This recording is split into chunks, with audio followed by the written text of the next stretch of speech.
What evil prank have you pulled off? I lived in Korea for a bit. When my mom came to visit, I told my Korean girlfriend it was an American custom to greet older women by touching elbows. I told my mom the same story about Korean customs. It was a thing of beauty. They were not pleased. Over a decade ago, I worked in the warehouse of a guitar center. We dealt with inventory, shipping and receiving. We had a dumpster behind the store in a shared parking lot that people would leave random things in. Even though it was not a public dumpster. One day we found a broken beach chair in an open cardboard box. The box had a shipping label on it. It was left in such a way that it was easy to assume that the chair-box combo was left by the same person. We packed the beach chair in another box and shipped it back to the customer.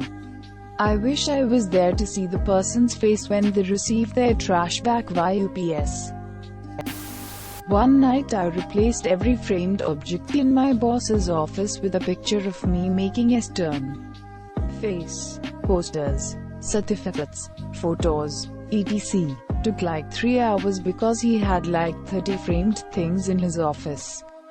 The next day I made sure I was out doing field work to make him sit with it most of the day. He had a lot of foot traffic to look at his office that day. I remember it like it was yesterday. At summer camp, my cabin's leaders found a little snake that wasn't doing so well, so they decided to put it in an old terrarium in our cabin. A few of the guys were nervous about it. So the next day when the leaders decided the snake was well enough to release, I asked that they keep quiet about releasing it. When the other guys got back to the cabin and found no snake in the terrarium, chaos ensued. Early days of networked PCs, DOS and NetWare. I worked in a computer lab on campus. There weren't a lot of management utilities available at the time, so I and a few other student employees wrote batch scripts and small programs to automate a few things when a student or professor would log onto the network. Having that sort of access led to numerous pranks being pulled, but most of us were savvy enough to figure it out and undo the prank. However, we had two co-workers who liked to loaf a bit too much for our liking. They were not at all technical and had taken the lab assistant job because they thought it was easy money. They had conspired to be assigned to a remote classroom lab that rarely had any students in it who would need assistance. For most of their working hours, they would just sit around and play games on the PCs while the rest of us were, working. Clearly this could not stand. I rewrote a piece of code that was executed when every single user signed on. If the username was either one of these two and they were signing in on a PC in that remote classroom and it was during their working hours, it would look at an innocuous file on the network. The file merely had a few bytes in it which noted how long it had been since this prank had last been triggered, ensuring that it would run once or twice a week maximum. If it did activate, it would launch a terminate and stay resident program which would wait a random time between 5 to 15 minutes and then drop an image of two dudes 69ing on the monitor for a few seconds in. Reboot the PC, tested it, put the compiles program in place and deleted the source. Much hilarity ensued for the next 2 semesters.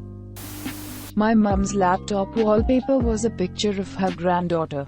I copied the picture 100 times and made her wallpaper a slideshow of the same picture over and over again, so the file would change but nothing would change visibly on the monitor. The pictures would change every 10 seconds. On one of the images I painted a tiny little curly mustache on her. So randomly for 10 seconds my niece would have a mustache. My mum thought she was either losing her mind or had a computer virus, and every time the mustache popped up, it was gone by the time she tried to show anyone. One that was played on me. I took my SATs, college entrance exams, for those outside the US, on April 1st. Should have known, right? But apparently, I'm not that smart. That night I went out with a group of friends. And when I got home, my mum met me with a serious look on her face. She told me that the testing committee had called, that there had been an error in all test papers from that day were lost. Everyone was being contacted to schedule a date to retake the exam. She totally sold it. Face, reactions, everything. I bought it hook, line, and sinker, and she let me believe it until lunchtime the next day. My mum is a diabolical person. At my high school senior class picnic way back in the late 80s, I spread a rumor that the brownies I brought were pot brownies. Half a dozen kids went to the nurse because they were so stoned. Working in a hot factory. Supervisor and job planner in this enclosed cubicle with a window AC unit in the middle of the shop. AKA nice 68 asterisk in there while we sweat our ass off in 95 to 110 asterisk F heat. Kinda hot and pissy and always flies around. I kept grabbing the flies alive. Walking into the cubicle to ask a usually legit question or say I am just cool and often opening my hand behind my back. I put 14 of those fuckers in there in one shift. He never did catch on I was doing it and the planner was pissed swatting around. There were so many flies in there. Supervisor was cleaning out every crevice thinking some food is supporting life now somewhere. Dude was harassing my ex because he used to have her cell phone number. Was being a real fucking creep. Anyways, I created an email address, signed up to Kijiji and placed an ad offering an 80 inches 3D TV for free with some excuse about a bad breakup and not wanting her to get it. I asked people to only text or call. I then went to bed and forgot all about it until the next day at work I get a text from my ex, asking if I had done something on Kijiji. The dude was begging her to take the ad down and apologizing. I checked the email and there were 5 pages of responses even though I had told them not to email, but to call or text.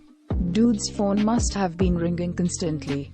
I took the ad down and she never heard from him again. Not a prank I pulled off, but one I was victim to. My manager had left me in charge of the store when I was 16. Not legal, but that's a whole other mess. For a whole weekend, Saturday went well and I was happy with how I went. Although my paranoid brain is always concerned about whether or not doors are actually locked. I'm the same with my house. But the store was.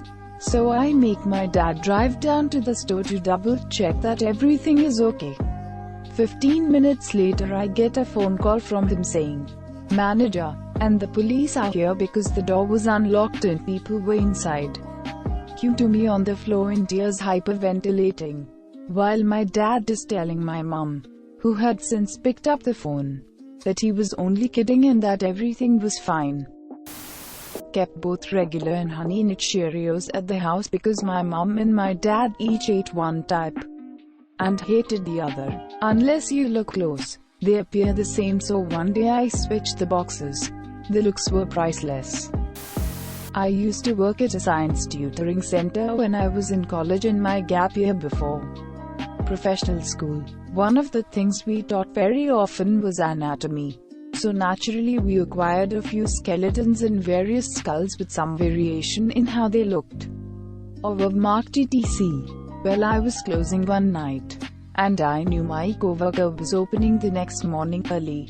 So before I locked up I assorted all of the skeletons and skulls in a welcome party near the front door. I had one immediately at the opening of the only door into the room with several backup skeletons and skulls just behind at a table together watching on. The best part was that you have to turn on the lights manually and that switches immediately to the side of the door opening.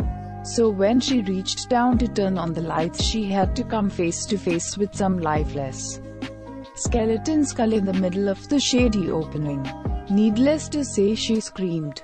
And it was loud enough to make our boss come to see if she was okay. Woke up to some colorful texts LMAO. Still proud of that one honestly. Welded a coworker's boot to the floor. He had worn out the toe caps on his steel-toed boots. while he was making a weld kneeling inside a large piece of equipment on steel. I put a small tack weld on his boot so he had trouble breaking it loose and getting up. One year, my sister had to move back into my parents' house. I was like 15. She was a little older, mid-20s. April Fool's comes, and I know my sister woke up at like 6 a.m. So I took out the light in the kitchen, put Vaseline all on the refrigerator handle, and put a rubber band around the water gun on the sink. I waited for her to go in the kitchen. I was in my room pretending to be asleep, and all I heard was shit, followed by a shit quote, followed by her screaming my name and waking up my parents. My parents were not happy. Floor was soaked with water, and it woke both of them up. I'd do it again though. Edit. Water gun thing. There is a small little black sprayer to the right of the sink. You pull it out. It has a hose connected to it, and you can spray down dishes and such. Once I asked a friend for another friend's phone number. He gave me a teacher's number. I then went on to send multiple messages in a fake angry tone to my unsuspecting teacher. Fuck the diabolical genius of a friend. One summer in college, I worked in the registrar's office, registering all the incoming freshmen. A prof who was a mentor to me was teaching freshmen seminar and asked me to handpick a class for her. Straight A students, high SATs, whatever. So I did. 15 students, all named Sarah. I got pranked. Does that count? Was it a house party at my then girlfriend's place? She knew me really well and knew that I've got a fairly competitive spirit. The place is really dark. She turns to me in the dim light and says, "My name. I bet you can't fit an orange in your mouth and eat it all in one bite." Wasn't about to say no to a challenge, so I took up on it. Only it wasn't an orange that she peeled but a lemon. People in school used to always take my Gatorade. So I took an empty bottle, filled it with dyed salt water, and let them take my drink. Not gonna lie, it was hilarious watching one person to spit salt water in the middle of class only for their unbelieving friend to do the same. I made fake versions of Internet Explorer that turn your PC off when started in the ICT class at school.